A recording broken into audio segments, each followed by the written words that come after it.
Hey, welcome into Stinkin Truth Podcast alongside Mark Schlereth. We got Mike Evans. No, you're Mark Schlereth. Oh, that's right. Alongside Mike Evans. I'm Mike Evans. I'm That's Mark Schlereth. Yeah. Okay. Ooh, got a little tricky there. Yeah. You know why? You know why I got tricky? I know you're a little bit rattled. I'm a little rattled. Yeah, in a good way. In a good way, because Poolside called me. Oh, okay. I thought we were going a different direction here. No, Okay. Poolside called, and that's when I thought to myself, potty mouth, I'm going to get reprimanded by my father. All right, you got to give people the background. Your dad's nickname is Poolside. Poolside. Quick story of why he's called Poolside. Okay, so because this is awesome. Yeah, so when you play at the University of Idaho, you stay at the Holiday Inns that have the pool in the middle of the Holiday Inn, and so you hope you get one of those rooms that has the sliding glass door, that goes out to the pool, so you can just walk to your meetings and walk back in, right? You don't even have to go through the hallway. And so inevitably, my father traveled around to, he followed the University of Idaho around, so he went and watched pretty much all our games when I was in college. And my dad is still an absolute freak show, 84 years old, on top of the roof, shoveling snow. If he was sitting here, you would think we were brothers, like he was my older brother. Is in incredible shape. And as a matter of fact, let me just get this really quick because I think this will intrigue you. Okay. Let's just go ahead, and I'm going to show you a picture of my father just before his 80th birthday. Can we zoom in on this? Can we zoom Maddie? in? Can you zoom in? Huh? This All right. is gonna freak you out a little bit. No, he's ripped, folks. Okay, this is my dad. Look at this. That's about a couple of months before he turned. Yeah, that's 80. a good shot. Good shot. Look at That's that. my dad just 2 months 80. before he turned 80. Okay? That's stupid. So my dad is ridiculous. Yeah. And so we would be sitting in our rooms, and we always played night games at the University of Idaho, right? So you'd be playing at night, and it'd be, everybody would go, you'd have a pregame, and then everybody go run back to their room and take a nap, right? Just to be out. And inevitably, man, my phone would ring. Lights were off, everybody's trying to doze. And it would be, we had a guy by name, we used to call him Puddin' Pie. It would always be Puddin'. And he'd like, hey, what are you doing? Puddin', what do you think I'm doing? I'm laying down. I go, get to your window right now. Go to your window right now. Yeah, so you walk out to your window. He goes, what the hell is Poolside doing? And my dad would be like between two lounge chairs, just doing push-ups, He'd be in a pair of dolphin shorts with a tank top on, just ripped.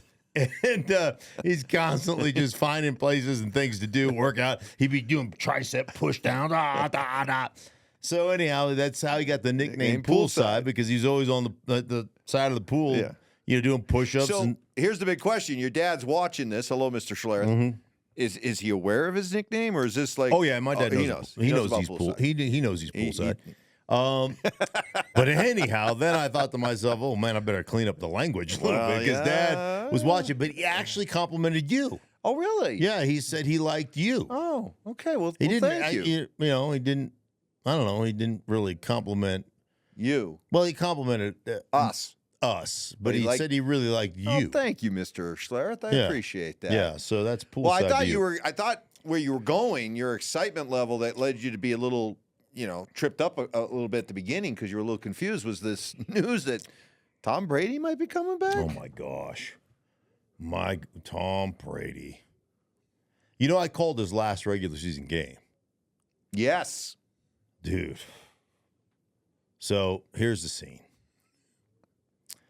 I always go. Wish we had music. For this. I always go to. This is like romantic. I always go to the camera meeting, right? So I go into the camera meeting and just talk to our camera guys and like, hey, these are some things I'm looking for. If we get this shot, would be great, and just kind of break down the game a little bit about, hey, this guy's really good. Let's get a camera on this guy. Da da da da. And we just have this conversation. It's kind of fun, and then we always give the best shot of the game.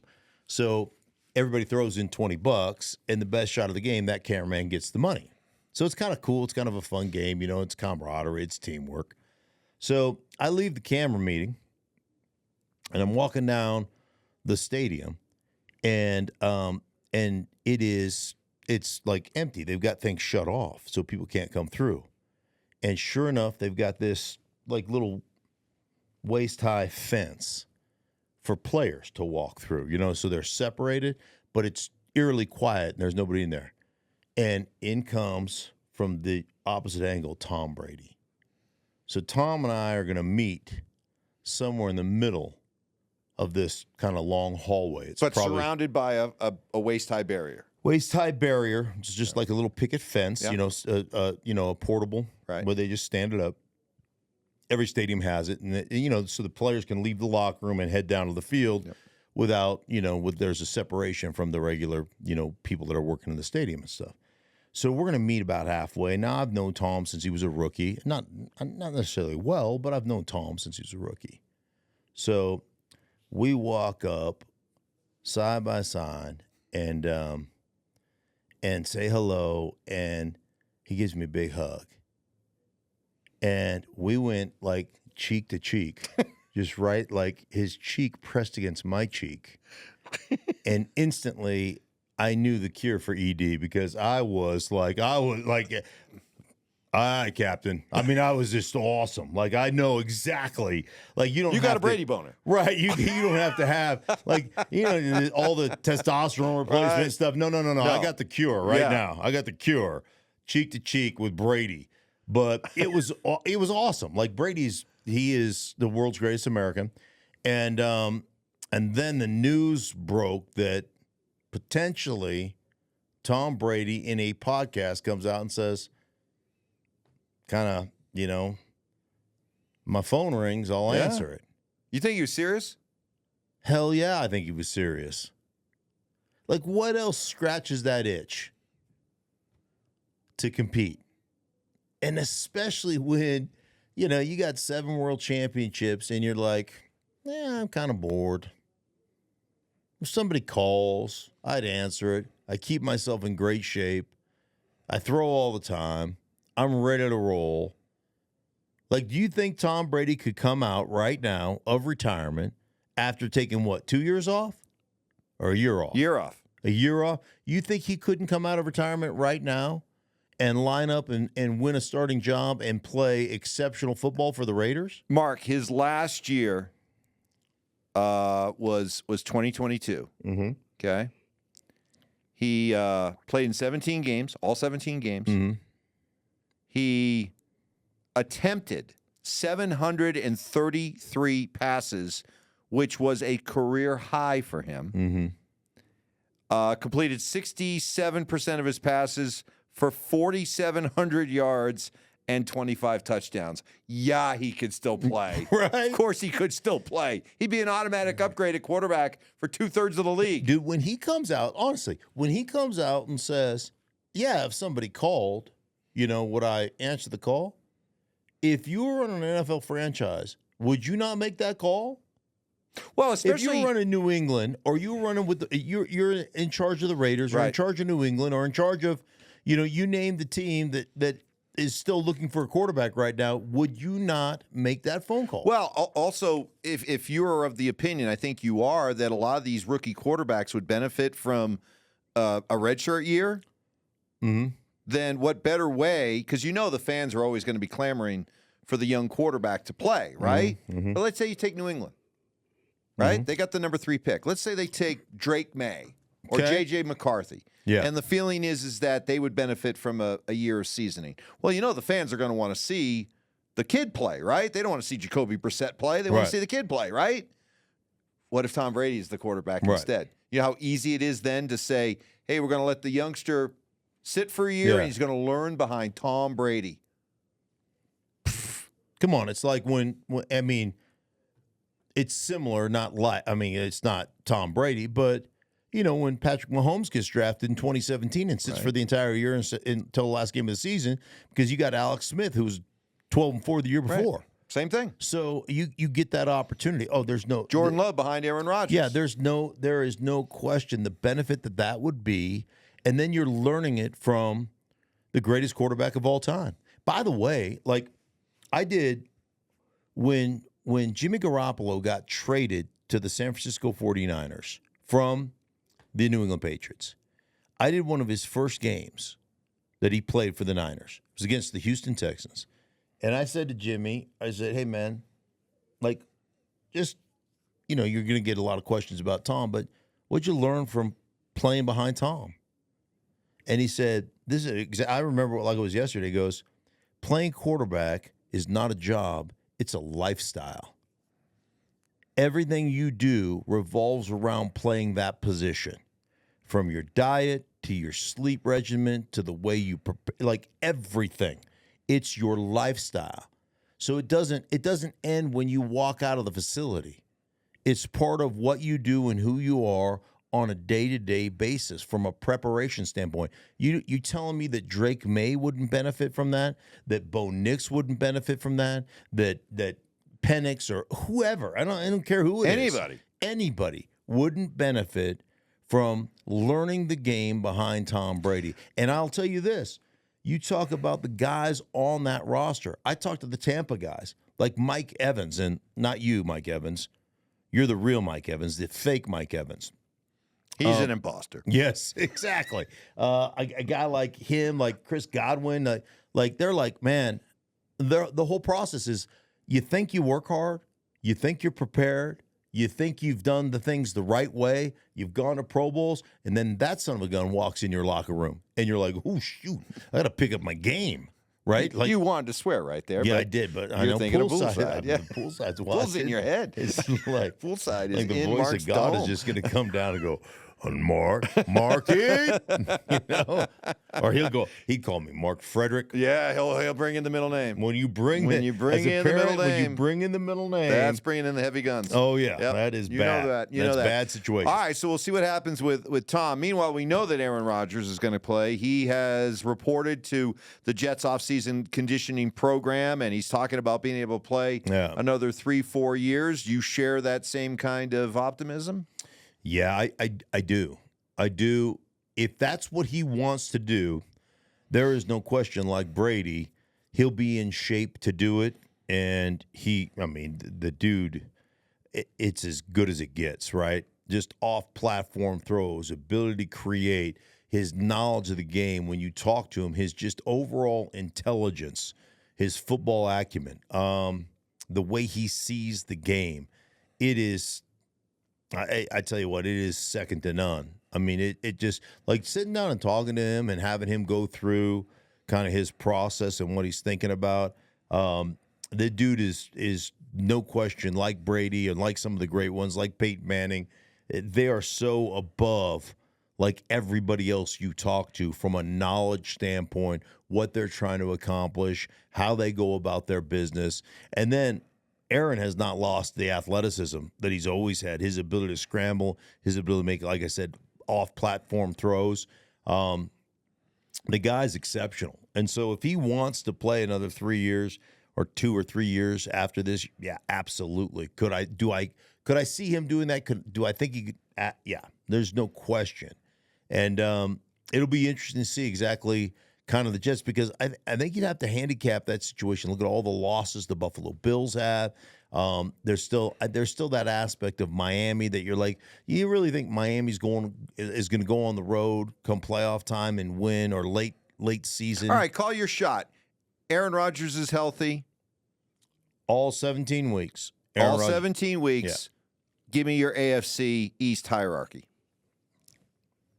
Jets, number one. No hesitation. No hesitation. Bills, Miami. Dolphins, you don't think the Dolphins have enough, especially with Buffalo weekend, to jump over them? I think the Dolphins are really interesting. There's a part of me that just feels, I'm not talking front running attitude. I'm talking if they played 17 games in Miami, yes.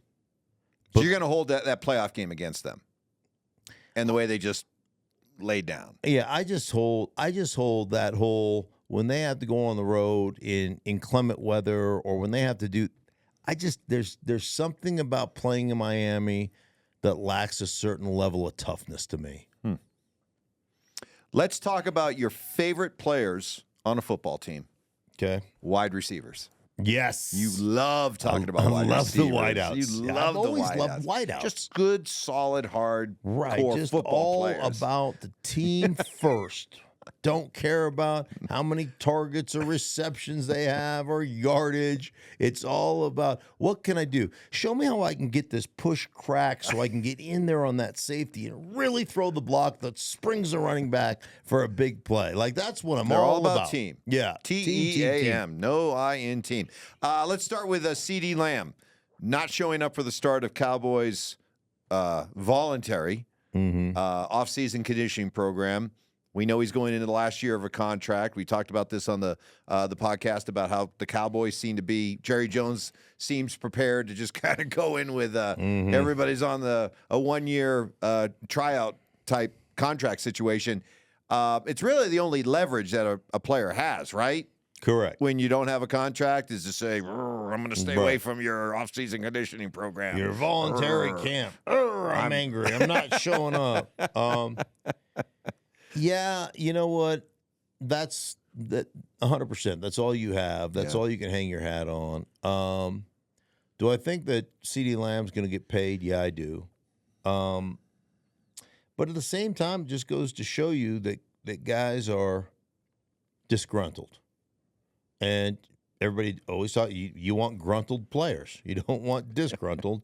You want them gruntled.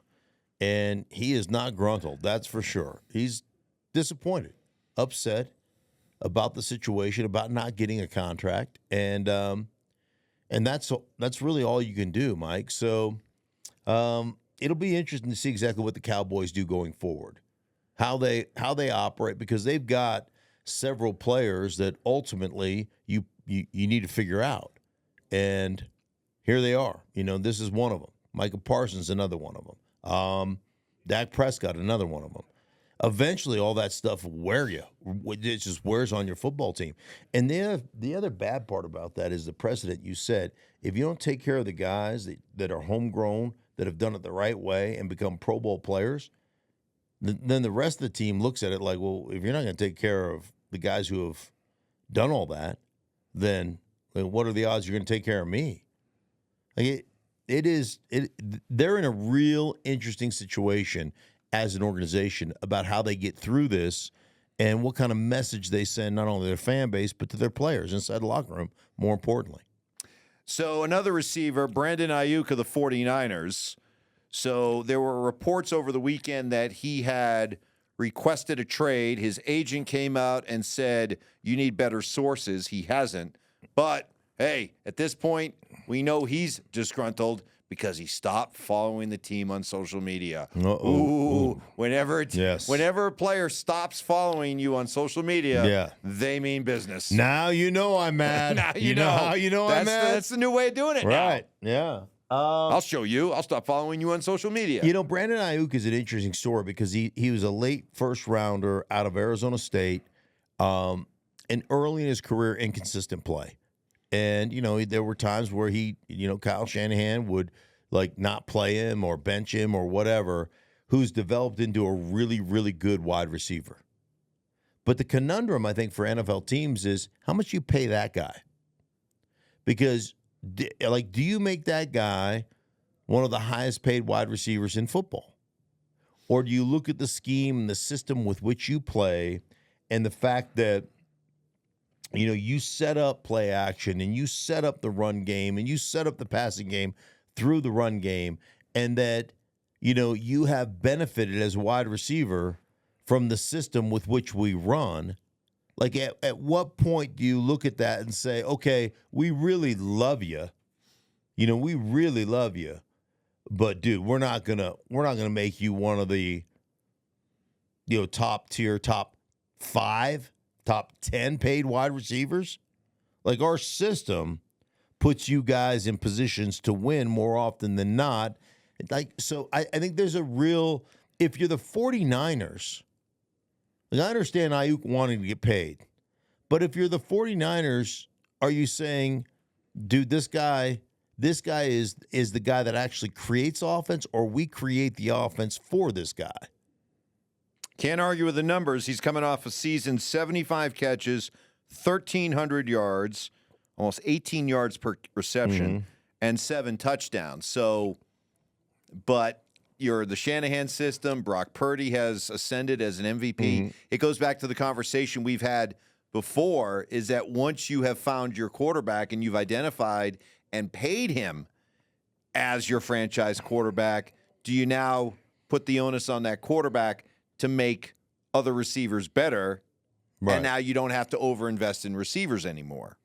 Well, I would tell you. And as Aiyuk entered this kind of conversation. I would tell you that if I was putting the hierarchy, just off the top of my head, but the hierarchy of importance level of the players on the Niners offense, where would Aiyuk fall into? Oof. He'd be behind Deebo Samuel. He'd be behind Christian McCaffrey. He'd be behind George Kittle. I'd put him behind the best left tackle in football. Like, seriously, would he be the 5th priority on that offense? Even if he's not, Mike, the 5th, maybe he's higher than that. He's not the 1st. And he's not the 2nd. Like, at what point do you go, hey, dude, like, I understand you want to get paid, but here's what we're going to pay you to play for our franchise, where you're going to have a chance to be a Super Bowl contender because our roster is that good and our scheme is that good, our coach is that good, or you can go off to Jacksonville and never be heard from again. Yeah. You can go somewhere where players go to die, where you get paid and nobody ever, and your career basically just goes away.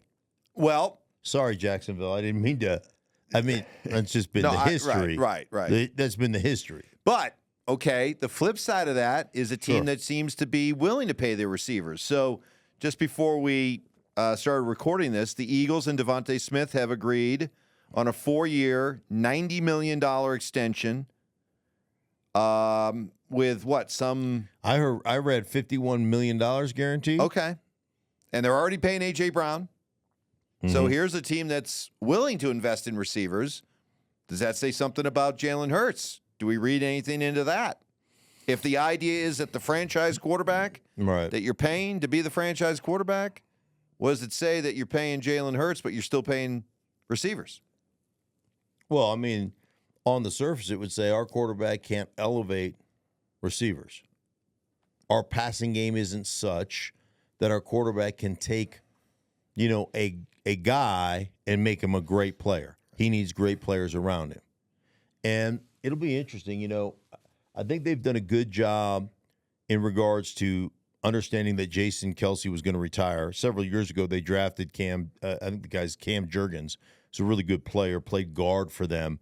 But I remember watching him his rookie year in preseason playing center because obviously Jason Kelce wasn't taking any reps. And I thought that kid, they've done a great job. He's out of Nebraska, I believe, but good player in that regard. Listen, here's what a lot of teams try to do that have kind of a run first or, read option, zone read type of young quarterback that they're developing. They run those guys, right? And they set up the play action off that stuff, and it becomes a big part of the offense. And in Philadelphia, they could dominate the line of scrimmage. They can run the football. They can run the outside game, the finesse game. They can run the power game. And then they have the quarterback taking some of that pressure as well, some of that run game as well. And it ends up setting up a lot of one-on-one situations in the passing game, a lot of man-to-man coverage situations, and a lot of, favorable matchups in the passing game through your RPO game, through your play action game.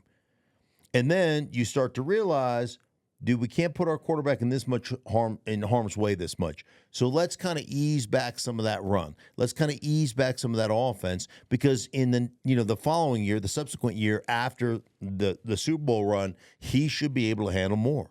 He should be able to play better from the pocket. He should be able to do these things.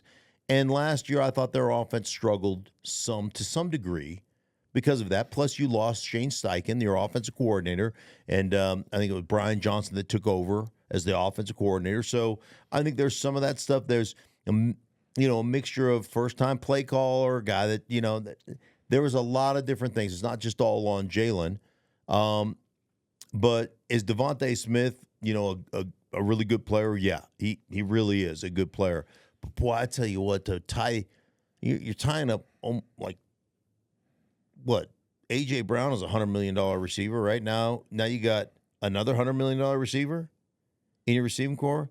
You got one of the better tight ends in football in Goddard. It's interesting to me that that's the direction. Now, part of the reason you can do that is because you've done such a great job of developing offensive linemen. Right. But you also played Mailata. You paid him, too. You just redid his contract. Jason's coming off the books, but he was a year-to-year guy. Yep. I don't know, man. It seems like a lot of money to spend at the receiver. Does it say anything about Brown? Yeah. It seemed like he and Jaylen, remember, they've been buddies forever, but it seemed like there was a little bit of falling out last year at the end of the season too. Maybe that bears watching as well. Right. Yeah. Some questions from you, the great viewers of the podcast. Mark, I see a lot of offensive linemen wear knee braces. They look kind of bulky and uncomfortable and restrict mobility. Do they actually work? So, interestingly enough, because I was up at CU this weekend helping out with the CU Buffs, and Deion Sanders asked me to come up, and so I went up and ended up speaking to the team, and then, kind of just bounced around into meetings and then, on the football field. And Mooch, Steve Mariucci, was there as well. So Mooch asked me that question on the field. Same question. He goes, man, how come all these guys are in knee braces in college and then you get the NFL and nobody wears them?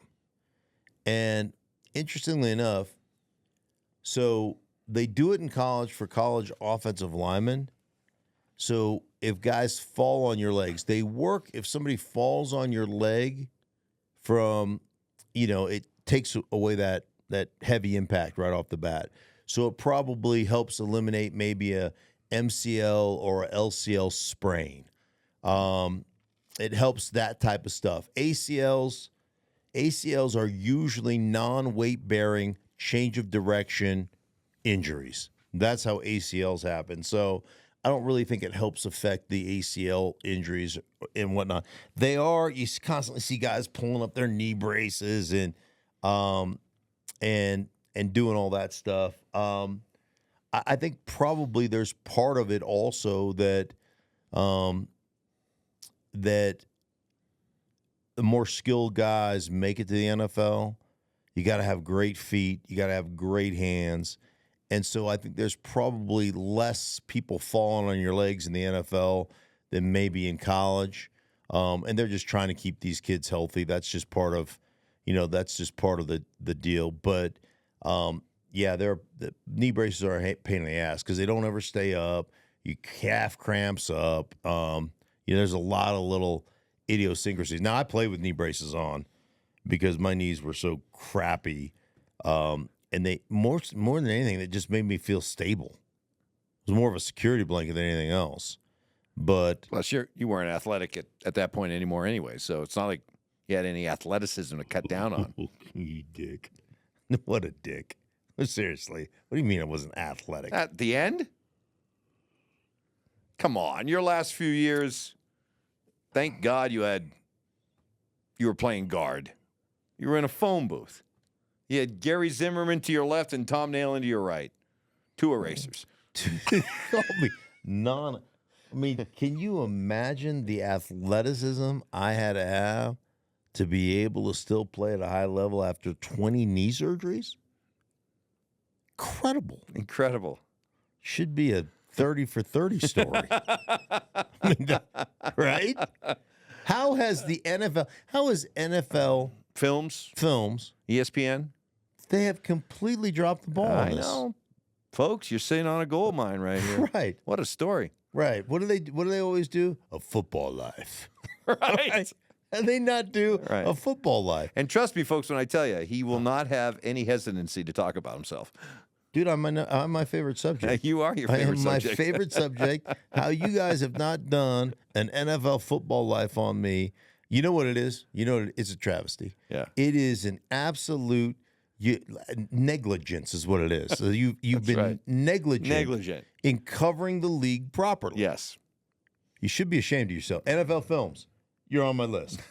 Put them on my list. Matt, put NFL films on my list right now. Okay, thank you. Matt's putting them on my list. We're done. That was it? That's my only question? That's it. Actually, I'll save. There were a couple more. I'll save them for later in the week. Okay, sounds good. Hey, for Mike, or for Mark, I'm Mike. No, for Mike, I'm Mark. Thank you guys so much. And by the way, thank you for subscribing. Thank you for making us a part of your weekly choice for what you guys watch. We really appreciate it. Growing like a weed, and it's all because of you fine folks. So thank you, thank you, thank you. Hey, for everybody involved in the Stinky Truth, we thank you so much. Thank you for watching.